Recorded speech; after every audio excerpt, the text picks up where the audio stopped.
Here in the middle of the North American continent, its cornfields and farms, majestic ornaments still spire up to the heavens from our temporal existence. Built by this country's first wave of immigrants, these churches hold stories of ancestors' births and deaths, of their prejudices and beliefs. Here, ethnic groups resisted the melting pot, clinging to their own tradition, their own religious doctrine. Still, whatever memory or history or beauty they hold, country churches now are vanishing from our landscape. As rural populations decline and congregations merge, the country churches are left behind. They're much loved, but too expensive to hold on to. The Gothic architecture, the mysterious decorations, the pipe organs that inspired wonder in children for generations disappear in the blink of an eye. The Salem Church, built by German evangelical Protestants in the rolling farmland of central Minnesota, could have suffered such a fate. In 1969, after merging with Grace Church in nearby Paynesville, the church hierarchy closed Salem's doors to regular Sunday worship. Slow, perpetual deterioration seeps into Salem. Leading in this stained glass window is losing its grasp. Mortar between the bricks crumbles. There's no working furnace. Wood rots around the windows. But Salem's children refuse to bury their dear old church. This year, a renovation committee raised $12,000 from former members at the annual Salem Fest that brings Salem evangelicals, many scattered around the country, back to their spiritual nest every August. Though arthritis may have set in, Salem still stands proud, looking much as it did when it first opened its doors in 1897. The Germans who built this church started settling here in the 1860s. Some came from Monroe, Wisconsin, where they converted to the evangelical faith. Others directly from North Germany's Reformed churches. In unfamiliar territory, they were sandwiched between two much larger ethnic groups, the Norwegian Lutherans to the south and the German Catholics to the north. So the evangelicals huddled together and minded their own business. Because there was a big divide between the Protestants and the Catholics, and I always thought of myself as being our family as being the farthest north Protestant family in all of Minnesota, because the people across the road, and I thought all the way to the northern border, were Catholic. I had to find that out in my adulthood, that wasn't true. In fact, the church held these German Protestants together so tightly that they were known as the Salem community. They didn't have a grocery store, they didn't have a bank, didn't have a post office, but they were the Salem evangelicals, and that was glue enough for this community. First worshiping in homes, or even in a tent in the woods, the Salem evangelicals built their first wood church in 1871, only to see it destroyed by summer storms in 1896. The next year, the congregation finished a bigger and better church, one of the finest evangelical churches in Minnesota. There is little written information about the early days of Salem Church, but architectural historian Marilyn Chiat says plenty of clues about these German Protestants can be found right here in the church building. As you're driving down the road, this building just jumps out at you. I mean, it's, next to the grain elevator, it's the most magnificent, on your horizon, it's the most magnificent thing you see. Good. That's what you want. You want people to know you're here. You want to be seen. So you build a beautiful yellow brick building. We know these Protestants from North Germany had some money. Except for the Catholics, not many congregations could afford such splendid stained glass windows. And most Lutheran congregations couldn't afford brick, so they were stuck with white clapboard. It's possible these evangelicals used brick to protect it from future summer storms. Also possible that this little German sect was strutting its colors to get attention. After all, once immigrants arrived, everyone was free to choose their own place of worship. With choice comes competition. You want to be able, you're going out to the unchurched, you want to have a building that will tell people that you're successful, that look at what we have here.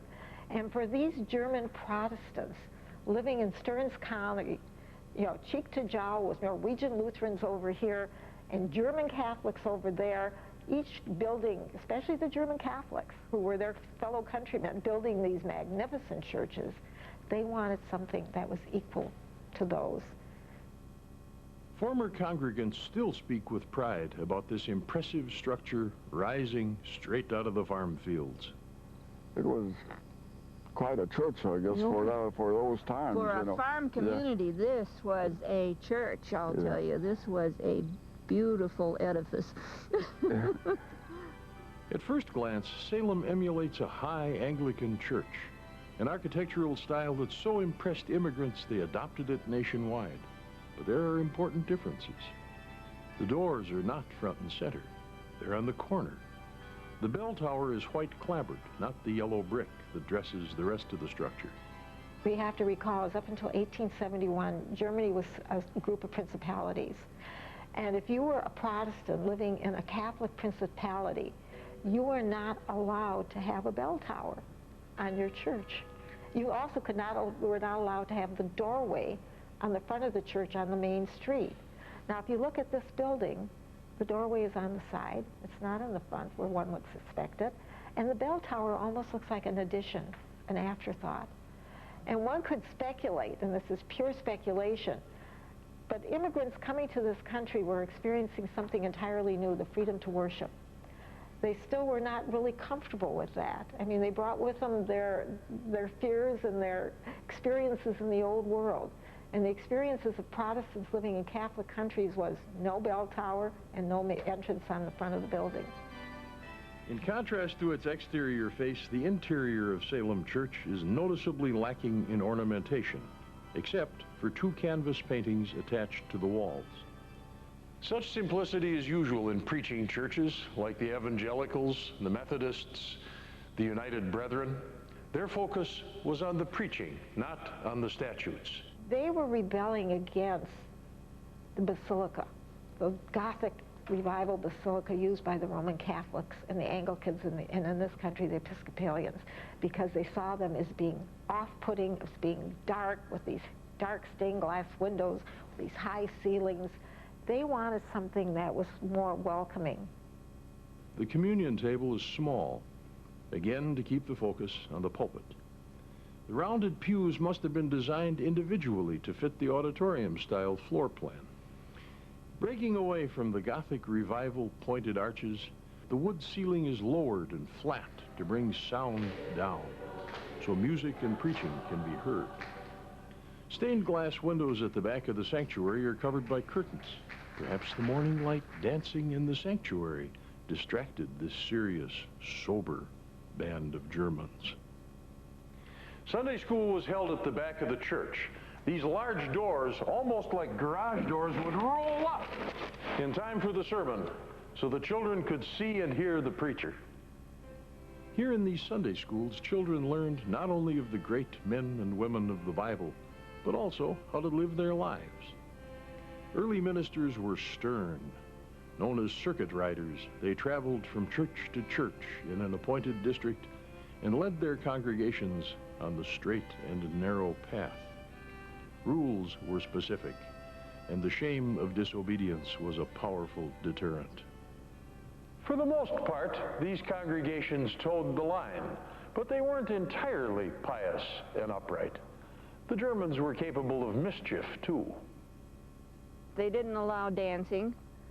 We square danced in the house, and they didn't allow card playing, and we played cards, and some homes would absolutely not have it, so the kids all came to our house. You know, I mean, kids are going to be kids. I don't care what generation. That's why I can't get upset with my daughter's children, my grandchildren, you know, because it's all part and parcel of growing up. Despite some small infractions, Salem held its community together, even when a national merger in 1945 changed their identity to Evangelical United Brethren. From participating in the Christmas Eve program to playing in the Salem Softball League, almost all this farm community's activities centered here on the church. Years ago, when you were a small child, you took piano lessons so you could play the piano in church. You learned how to read music so you could sing in the choir in church. And you brought that heritage to the church, but then you also took it with you when you left. There was Sunday school, Bible school, marriages, potlucks, and there were even there were altar calls and that sort of thing. I remember that. It was always a tense time for me because I didn't want to go up to the altar. In the summer, evangelicals from all over the state gathered a few miles south of here on Lake Coronas for a week of heavy preaching, praying, and converting. That was also a central meeting point for the local congregations, but from people all over the state. That was like the center of EUBism in Minnesota. So it was great because there was summer camp and there was what we called assembly, and I mean, you know, guys and girls from all over the place coming together. What a deal. Not all was peaceful in the countryside, however. Tensions between various ethnic and religious sects could turn ugly. Suddenly there was a cross across the street that was burning. I remember how quiet it became. All the parents bundled up their children and they went home. And I didn't realize until later times that this was the Ku Klux Klan that had come in from outside to try to stir up trouble in our community. I would like to say that we never had difficulty with those who worship differently, because I'm sure the others who are asked will say we were very forgiving, we were very open, and we always prayed that they would be forgiving of us. Ethnic hatred and conflict only bound the Salem community together more tightly. They taught their children tolerance, forgiveness, and worldwide compassion for the less fortunate. From the joy of birth to the grief of death, this church marked life events for almost 70 years. But Salem was not a place to stay. People from this church community would say world vision they gained here prepared them to journey out. I think that a lot of people were focused on, well, maybe focused on getting out because, you know, there was so much interrelatedness. There weren't really possibilities for getting married to someone from this community. But it wasn't a desperate thing to get out. It was more like, just, this is the place that launched you. This place was a kind, caring, nurturing place. It was like at that daycare you want your kids at. And their children grew up looking out into the world and feeling like they were a part of the whole world. As the countryside emptied and churches merged all over the Midwest, Salem wasn't spared. The church hierarchy insisted that the congregation worship at a sister church, Grace, in Painesville, 4 miles to the south. And one sad day, Salem held its last service. The congregation reacted to Salem's closing with anger and with grief. It wasn't just a building, it held them together, and they didn't want to lose it. That everything that they had done and known in their lifetime occurred here. And, you know, it was like saying goodbye to a good friend. It was a building, and only a building, that the church actually was the people that made the church. Without people, it was still just a building. But it was a building that we could see from our place real plain, and still do today. And we just, if we look out our living room window, we can't help but see it. It's something that we just wouldn't be right if it weren't here. My uncle's funeral was the last service held here when it was still a functioning church. And it just seemed like the I don't know, some sort of poignant end to it. I mean, there was this funeral and that was it. But I think the Salem reunion every year has been important too, because people it's a way to keep in touch. I mean, lots of people from all over the place do come back. Every August since it closed in 1969, the congregation of Salem Church comes back, and the homogeneous German sect is noticeably more diverse. Members have married into other ethnic groups, other races, other religions. This year's Salem Fest brought black gospel singers to rouse up this sober German crowd.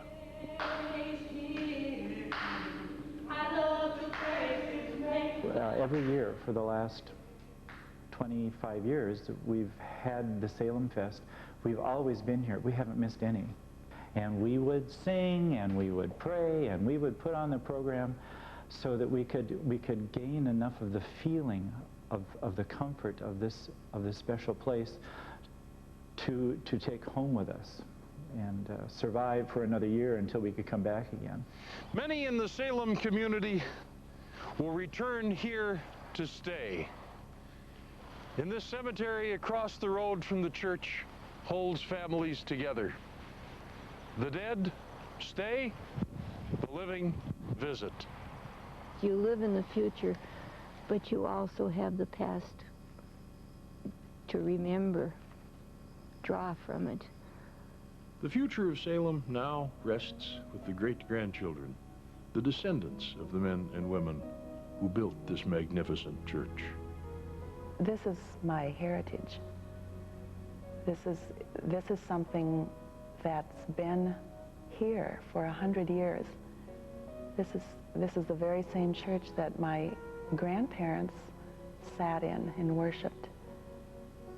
And that ceiling that I look at all the time was the very same ceiling. And we need to save these things, because when we tear everything down, we can never get it back.